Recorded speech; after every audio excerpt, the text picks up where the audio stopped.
To truly be a gamer, you have to prove it by completing a list first, typically of felonies, but sometimes games will do. 100 games to play before you die. Number 30, Manic Miner. Agree to disagree. What's your Variety Gamer score? Find out with this. It's 41. Are we grading on a curve? 1001 video games you must play before you die. Is that a threat? Anyways, I decided to make my own. My movement shooter bucket list. Many of them I haven't played yet. Does that make me a fake gamer? That's for God to decide. You could draw a lineage line from Doom 1 down to all my favorite modern FPS. The question is, where can I play Doom? It's not exactly an easy to access title. The cartridge scarcity is so bad, people have resorted to playing it on fridges and iPod Nanos. But my fridge has no screen, and my iPod Nano is just a default Blender cube. That means I'll have to find another way to play Doom. Luckily, the game is available inside of Doom Eternal, so all I have to do is beat the campaign, collect all the cheat codes, collect the Praetor Suit tokens, and then boom, free Doom 1. I wish there was an easier way to play this game, but hey, it is what it is. I've heard so much about Doom's legacy, Doom's impact, but I never took the time to play the one that started it all. Episode 1 is this very narrow hallway shooter. Episode 2, it's more like a maze. It makes you fetch skulls from one section of the map and bring them back to another. Episode 3, the game has started hiding resources further away from you, so begins this dance of finding the exit while remaining stocked up enough to survive. Episode 4, Jesus f***ing... Episode 4 may as well be another game entirely. They throw every niche mechanic at you they can. Sprinting, camouflage, weird-ass secret elevators. By now the devs have mastered their tools. They've landed on what exactly makes Doom Doom. Very few enemies on their own are difficult, but together they're obstructively abundant. Clearing them becomes a means to an end, a way to escape this labyrinth of locked doors. The diverse gunplay is fun, but it's not quintessential. You could beat the game with a shotgun and still enjoy it. That's because Doom understands how to engage with you through its layout. It doesn't repurpose room types. It breaks the level up into unmistakable corridors. Instead of hitting dead ends, all the hallways circle back into the rooms. It's one thing to hear about Doom, to hear me say that it laid a framework or pushed the medium forward. It's another thing to play it yourself and feel that primordial heat that is Doom. Compare the level Hangar to Hell Beneath. The level design has become more intimate, more methodical. You go from freely roaming a massive battleground to storming a castle door by door. Compare Phobos Anomaly to Dis. They've taken that star layout boss room from episode 1 and created a more populated, multi-height version of it. These guys weren't building a game from the top down, they did it from the bottom up. They started with the experience, iterated on that, and then tied it together with a fitting narrative. Even in its worst moments, it never takes a Google search to know how to hug the wall and look for a key. Think about how many modern games struggle for that kind of clarity. They put something important in front of you, but they don't convey how to interact with it. Then it becomes easy to misinterpret what is and isn't immediately important. Once you do solve it, you feel like an idiot, but you're not an idiot. The solution was just vague. You know who doesn't have that problem? Doom 1, simple, concise, masterclass. You already know my rating for this game. By the way, Surfwax America f***s, you guys are just lame.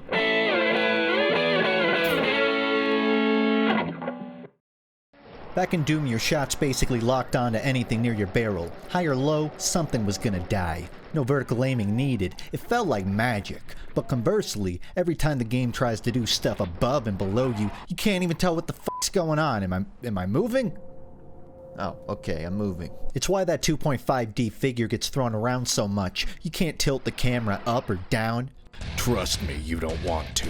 Until, at the dawn of a new century, QUAKE released. 9 months before my date of birth, by the way. Coincidence? Probably. As a hack simpleton would say, it's like Doom, but 3D. I was once that hack simpleton myself, but here's what QUAKE really is. In episode 1 you see all these moving parts, walls can drop down around you, flying nails are f***ing everywhere, grenades bounce around and settle before exploding. It wasn't just a dynamic game for the 90s, this is the modern standard for how interactive a game should be. To get this gold key, it's pretty simple, you just run a gauntlet of grenades and sliding spike walls and chains, or you just jump across. To get in this castle, you could fight your way through the front door, or you could find the secret entrance that just gives you a grenade launcher. Quake is aware of all these different directions a player will move, and in Episode 3 they introduce these sick-as-hell mechanics like a changing network of wind tunnels that just opens up as the player gets further into the level. At another point you can find a camo ring and then just stealth through half the level. It's crazy, but they'll also use this openness to mess with your expectations. You're so used to jumping in water, at some point you just run into a pond thinking it's safe, and then land in a bone-dry basement. Quake is doing stuff inconceivable to Doom 1. Rooms are stacked on top of rooms. Moving the player is a regular occurrence, and it's not fucking nauseating. The core mechanics are the game's identity. The story, the graphics, yeah, they're alright. But the game feel? I'm dive bombing. Yeah, the game feel good. This kind of aiming was foreign to video games at the time. Controllers and arcade boxes can't make precise flicks in 3D space the same way a mouse can. But Quake, it was like the mulch bed for esports. We're gonna watch a vintage clip. E3 1997 Atlanta, Georgia. It's Entropy versus Thresh.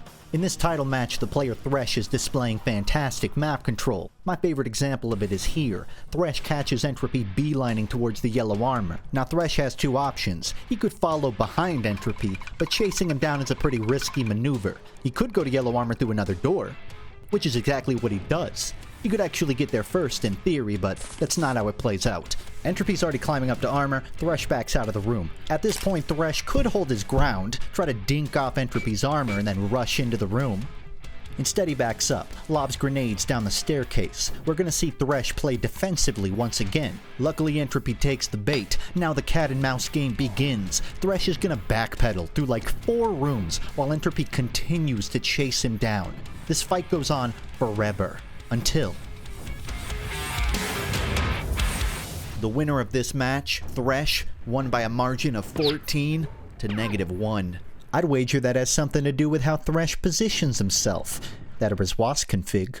Quake is full of these moments where an outcome is decided by dozens of micro actions. One missed shot, one wrong step, and it's over. Its single player is well regarded, minus the porno plot, but its multiplayer, it's often considered the gold standard of competitive FPS. All in all, yeah, pretty good game. I rate it the better half of Pinkerton. If you ask me which one that is, I'll slaughter you. I am serious.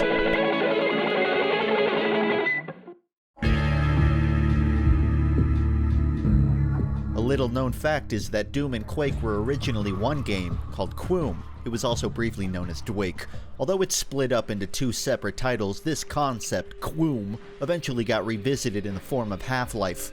I've played so many Valve games, but Half-Life was always just a bit too far back on the shelf for me. I can't imagine how it feels to have your favorite game's story disappear unresolved like that. Get it off me! The wall ate him.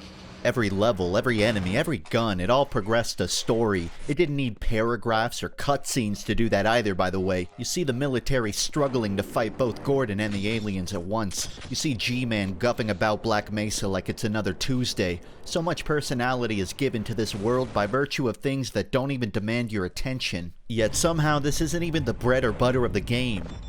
My brain is so fucking big. When Valve introduces a mechanic in the level, it's not a one-off thing. They think of every different interesting way to use it, like using mounted guns to break open doors, blast grunts, mow down Vortigaunt. They never get complacent to repeat themselves. One level later, they've already moved on to another idea. Imagine this level of gameplay density dispersed across 15 hours. You start to see the staying power on display here. With my brains and your brawn, we'll make an excellent team.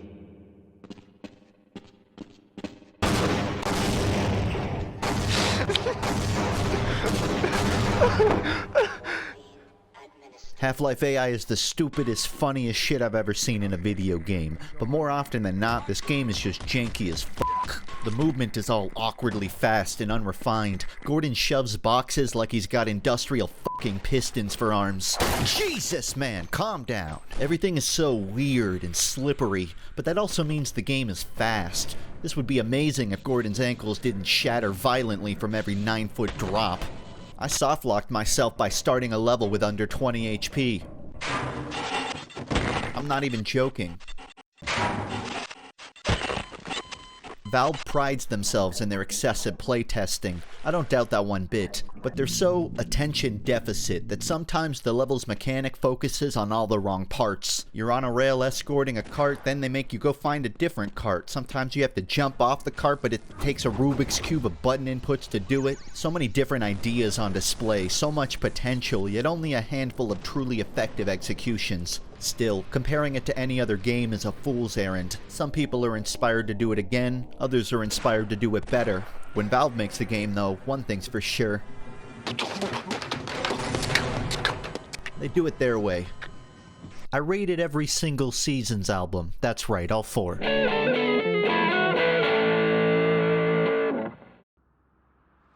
Fresh off the heels of Doom and Quake, the FPS renaissance began. But how do we take this and put it on console? It's not fun whipping all your shots over hardware limitations. Still, the children yearn for move and shoot game, and someone's gotta bring it to them. That's where GoldenEye comes in. Psych! Get a glimpse of this. He raises his bow, aims it steady. Who could this man be? He shoots. It's Turok, Dinosaur Hunter, half a year before 007 showed his sorry-ass face. Calling this game cutting edge is an understatement. When you shoot guys, they fly backwards. Ogres tumble violently when killed. When Turok gets a key, he sniffs it? No, he raises it up. I don't know what he does with it. Back when mocap was hardly even a concept in the game industry, 3D animation was not bad, but often studious during cutscenes and then economic during gameplay.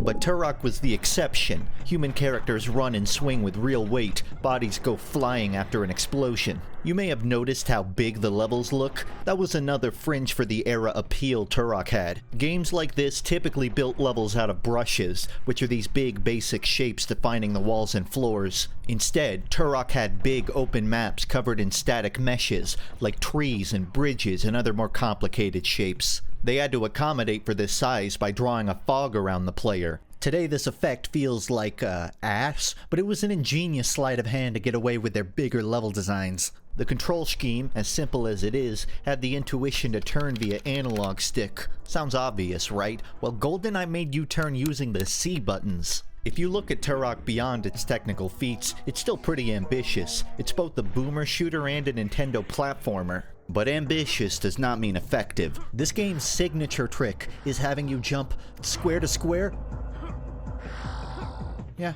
The best platformers are ones with another layer of interaction. Think of Spyro's Glide. Think of when Flood goes while all the platforms move around. Better yet, think of Titanfall's Wall Run, where you gotta dodge above and below kill zones. Good platforming is both dynamic environments and dynamic movement. Are you starting to get it? Alright, now strip away both of those things.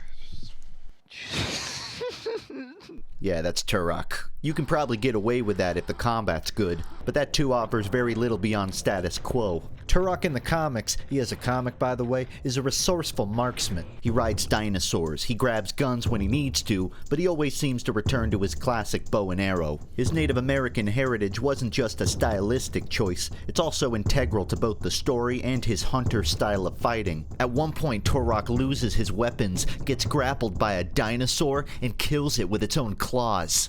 In the game, he just has a bunch of different guns at all times. His heritage has no bearing on anything whatsoever. You can't even ride the dinosaurs. Turok has ridden 100 dinosaurs. This is not a bad game. This is a god-tier idea with a lukewarm execution, which is more tragic than just being a bad game. These sprawling areas would go hard if there were cooler ways to move around them. Maybe that's a constraint of the controller. It's not Turok's fault it came out before the birth of gyro controls. My favorite level was the one that ends with a Hummer boss fight. The only thing that would make this better is if there were 2 Hummers.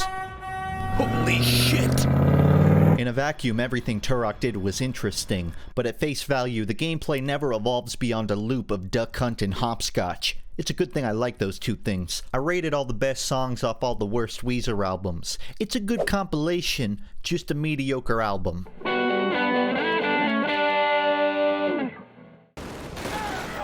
We've reached the 2000s. Developers have begun working out all the kinks of moving and shooting on a controller. The most obvious solution is a generous aim assist. Works well enough. Halo 1 is not a movement shooter per se. You can't run through heavy fire. The game's jumping is floaty, just not in a platforming way. He crouch jump, but he didn't and jump. then crouch at the end, not like Yeah. crouch and then jump. Yeah, you crouch and then you jump at the very end. Crouch in the air.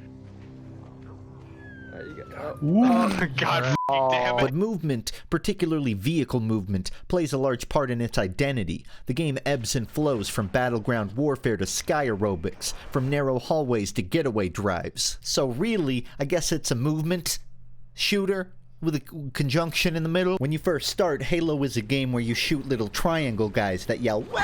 Then you fight the Covenant for a while, then you run into this Marine who's freaking out for no reason. Stay back! Stay back! You're not turning me into one of those things! The Flood? The hell's a flood? Oh, I get it now. The Flood is a giant walking ginger root. The whole Covenant thing is just the tip of Halo's narrative iceberg. Alpha Halo, the Forerunners, the fuck's a Forerunner? It perks you up with all this eluding, all this intricate world building, while still having a sense of humor about it all. The musical stings weave it all together. I liked it when John opened up the blast doors and the strings started going. Halo was a pretty mobile console shooter that established one effective way to handle first-person combat at the turn of the century. That's the main reason I wanted to bring it up and play it. Here's a rating. You can. You but, can't. You can't. Yes, you can. After finishing Combat Evolved, you might naturally want to play more Halo games, or play Bungie's previous marathon. But instead of either of those, I've played Metroid Prime.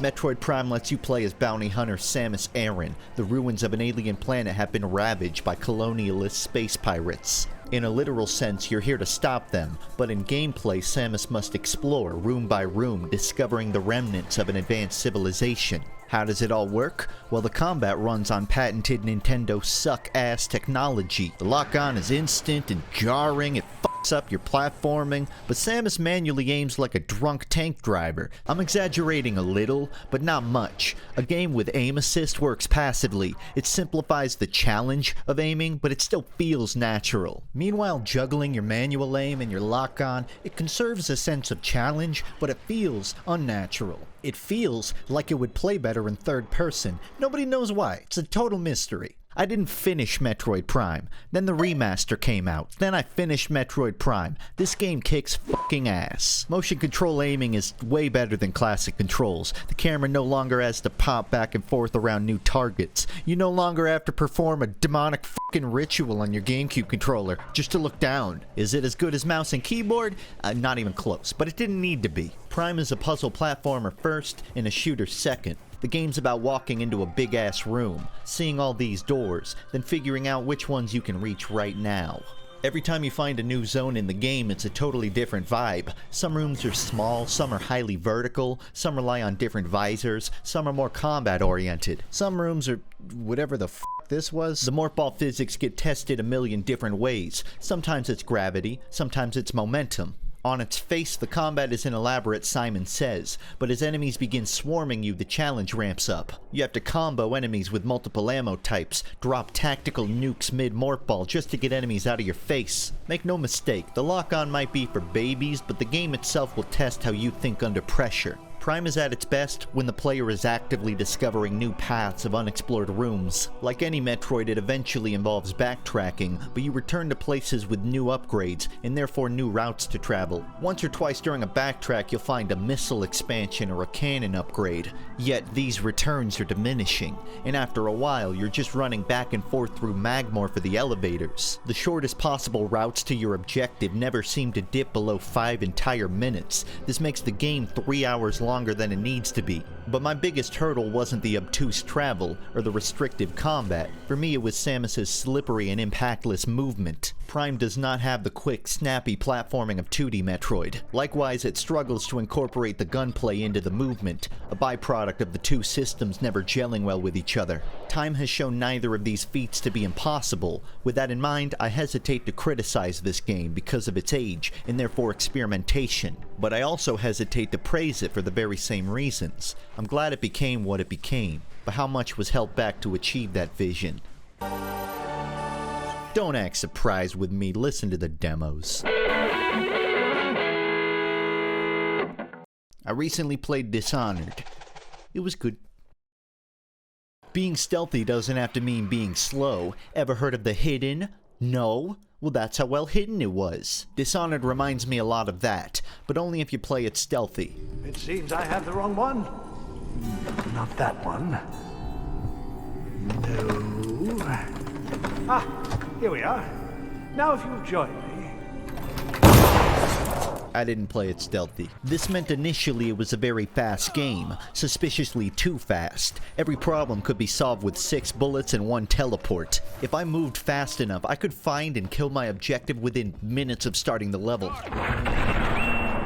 Was that her? Nah, that's not it. I can't. That was it. Over time though, enemies became more abundant, NPCs became on edge. I was now playing in high chaos mode. The game had adjusted itself around my playstyle. So I tried to change it, be more stealthy, do more flanking. But it was too late. The game's increased alertness made that too difficult. It's nothing new for actions to have consequences, but often those actions are picking between 2 binary options in a text box. In Dishonored, your choice is almost subconscious. You see a dude and you shoot him. One less immediate problem. The consequences for every bullet, though, are additive. You feel them later. The endings come down to either ethical or unethical. It's not fundamentally different from the text box, but in practice it makes the result feel more deserved rather than chosen. I wish he'd make more cheerful paintings. I'm tempted to burn the old ones. I played the game like I would a movement shooter, and it didn't fault me for trying, it just recalibrated. I found that pretty interesting. On my second playthrough, I found out how many mechanics I had underutilized. The animal possession, the rat army.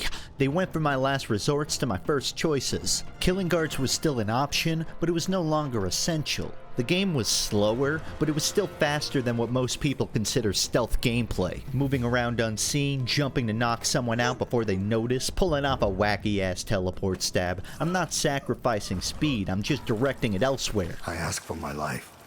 I won't talk about the story. It was fine. It lost all subtlety towards the end, but that doesn't matter. Only one thing matters in a game like this. Someone!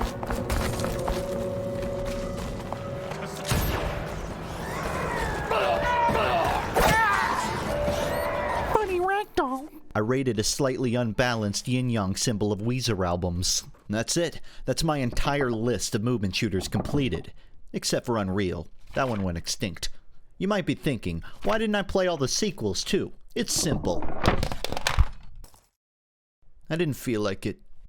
Justin's dropping a bucket on my dome. This was not funk study, but I think